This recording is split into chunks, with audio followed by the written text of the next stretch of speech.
Hey y'all, my name is Angie, and I'm just kind of practicing and getting to know how to use YouTube. I just created my own channel. It is Halloween, so I want to say happy Halloween to everybody. I had a great time passing out candy to all the kids in the neighborhood, so that was really fun. One thing I wanted to do was talk about my top five favorite um, horror films. I'm a huge horror film buff.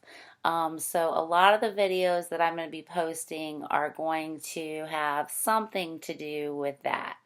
Um, right now, I've just moved, so most of my DVDs are not with me. So I wanted those kind of as props to hold up and show you, but most of these movies, many people are probably pretty familiar with, um, especially those that love the horror genre. So basically, um, I'm not necessarily saying that they are my favorite. I'm saying that they are, in my opinion, the best horror films um, cinematically made. And I'm doing my top five. So that's the first video I'm going to do. I will have a video where I will come out with probably even a top 20 because there are so many that need to be addressed. So basically, for number five, as much as I love the movie and as much as I think that it's so iconic, I'm going to say that number five is John Carpenter's Halloween. Um, I definitely feel like that film has stood the test of time. It was made on a shoestring budget. Kind of a little factoid. Some of you may know, some of you may not. The Michael Myers mask was actually a William Shatner Star Trek mask that they spray painted. And the movie was made on such a small budget. Jamie Lee Curtis's wardrobe was bought at J.C. Penney hours before shooting. But the film is just, to me, it is just so iconic. It is one of those films that I can watch over and over and over and constantly see something different. It's like, I mean, I know I've seen that movie at least 50 times, but you'll hear sounds and you'll see things that you didn't see before. And also the music is absolutely iconic. The music was also the film was directed by John Carpenter and he also composed the music to that, which when you're watching a John Carpenter film, you know you're watching a John Carpenter film. It just has that feel to it. So that's my number five. For number four, I'm going to say Rosemary's Baby. Rosemary's Baby came out in 1967 or 68. I can't quite remember. Um, but a lot of people in today's day and age don't find movies like that very exciting. People want to see blood and guts, and that movie's a lot more suspenseful than anything else. But I think the whole eeriness that the film has um, is just, it's such a creepy movie, and it's done so well. And probably one of the creepiest things was when the film was released, the director, Roman Polanski, was he was overseas promoting the film while Charles Manson and the family murdered his wife, Sharon Tate.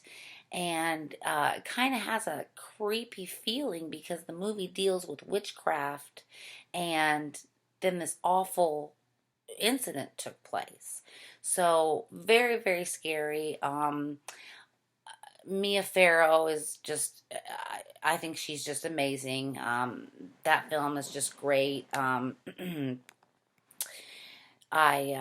I love everything about that movie. I could watch it over and over and over, and I have.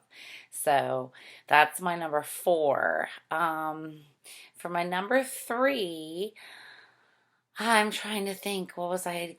Number three was, let's see, because I should have written these down, but I have these all in my head. Um, Number three was Alfred Hitchcock's Psycho. Um, that movie also, I completely feel like has stood the test of time. Um, Alfred Hitchcock was extremely serious about not letting people into theaters after the film had started because he did not want anyone to miss anything of that film. And he also had an oath with his cast that they could not reveal the ending of the film. Um, I feel that the film would not have been quite as scary and spooky had it been shot in color, but he chose to go black and white. Originally, there was not going to be any sound or music, and that was changed. I'm glad that was changed. I do feel like the score was very, very fitting for the film. Little trivia about that movie. A lot of you may know this if you know horror films, but the blood in the shower scene was Hershey's syrup. Because, of course, if you're going to film a movie in black and white, you can get away with using Hershey's syrup because it's thick, has that blood like look to it, and you don't have to worry about the color. So that would be my number three. My number two is actually my favorite horror movie. I'm putting it at number two because number one is, in my opinion, the best horror movie ever made. But number two is my favorite, and that is Stanley Kubrick's The Shining. Um, I could not tell you how many times I have probably seen that film. I actually have watched it this year at least five times. Um, Um, a little bit of trivia about that was that Stephen King's novel, um, you know, influenced the book, and King was outraged by the Kubrick version of the movie. He felt like it was a slap in the face. He changed so much of it. The Volkswagen in the book was red, and they changed it to yellow in the film. There's also a part in the movie where you see a wreck and you see it's between a semi and a red beetle. And that's kind of Kubrick's little FU to Stephen King, which is not really cool, but he took what he wanted from the book and he made what he felt was his piece of art. And literally my favorite scary movie of all time. It never gets old. Jack Nicholson's performance is absolutely amazing. I love Shelley Duvall. I'm not going to go completely into it. I'll do another video and explain it to you, but there are a lot of people who are skeptical about the fact that we ever landed on the moon.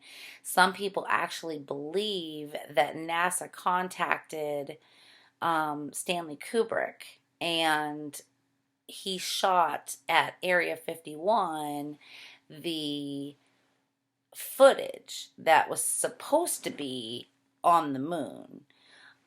Whether that's true or not, I can't prove that. nobody can prove that. But there are a lot of clues in the film that if you watch very closely, you can see that it's almost like he's admitting to it.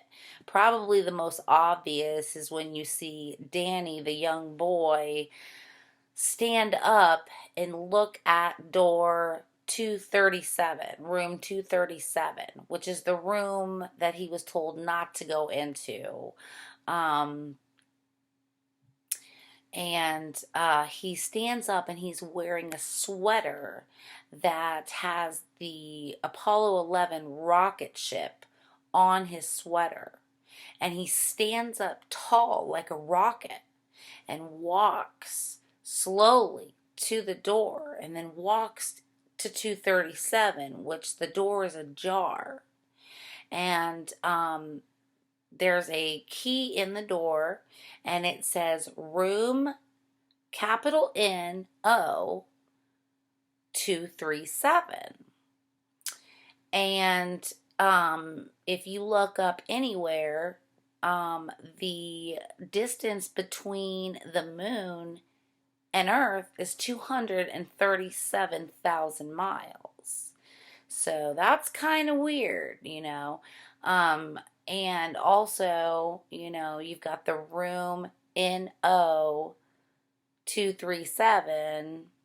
And if you move all those letters around, the only words you can get are moon and room. So Danny is going into the moon room, the room that we're not allowed to talk about.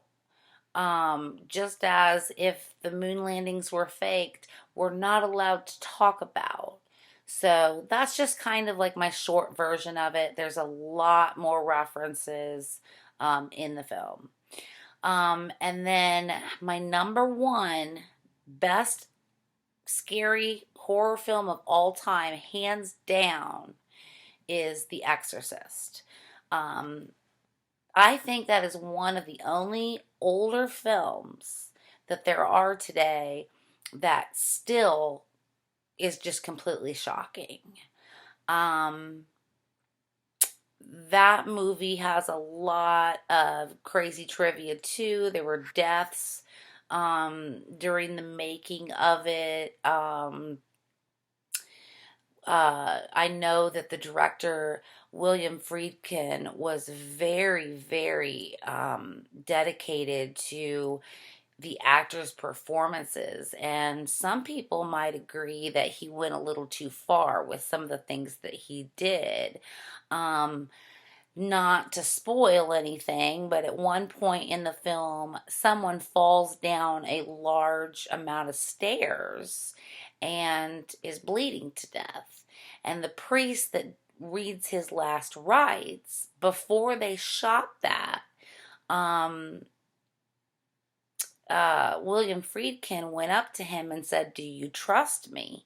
And he said, "Yes, I do." And Friedkin smacked him in the face as hard as physically possible and then said, "Action." So when you see that, and it's toward the end of the film, his hands are shaking. He's completely just, I mean, it affected his acting so well. And he did some of these things with other actors as well. I do know the part where Reagan spits the green bile, or what it really was pea soup, on Father Karras. It was actually supposed to hit him in the chest, but instead it malfunctioned and hit him in the face. And when you see him wipe it off, he seems very irritated, very upset, and that was a real reaction. So, you know, a lot of times in films, you get the best reactions when they're not meant to happen. And that's what I love about film. That, you know, just how you can get a certain reaction like that out of people. So anyway, I don't want to sit here and ramble, but movies are very, very important to me. Music is very important to me. I feel like certain movies are therapy. I feel like music is therapy.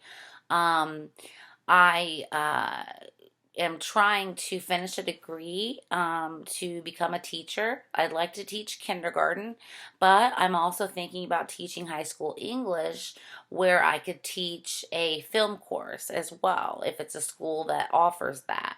Um, I have I have not yet finished my degree, but my degree was in English education and elementary education, and I was also a film major as well. So I took a lot of film classes, and I was passionate about film way before that even happens. But anyway, I just wanted to say, hey, um, I hope I like doing these YouTube videos. I hope I get some fans. I'm not on here to make money. I just kind of want to share things that I'm excited about. And I'm wearing my Empire Strikes Back shirt, if you can see. So I've got that on today.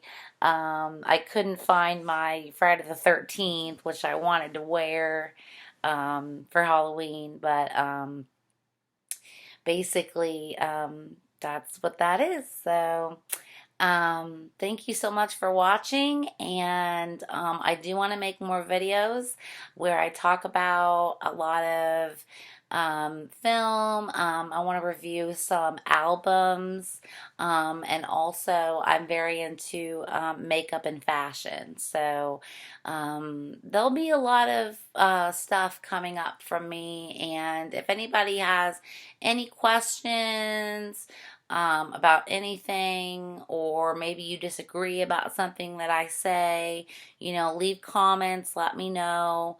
Like I said, I'm just trying this out. So thanks again, and I hope everyone has a wonderful, happy Halloween.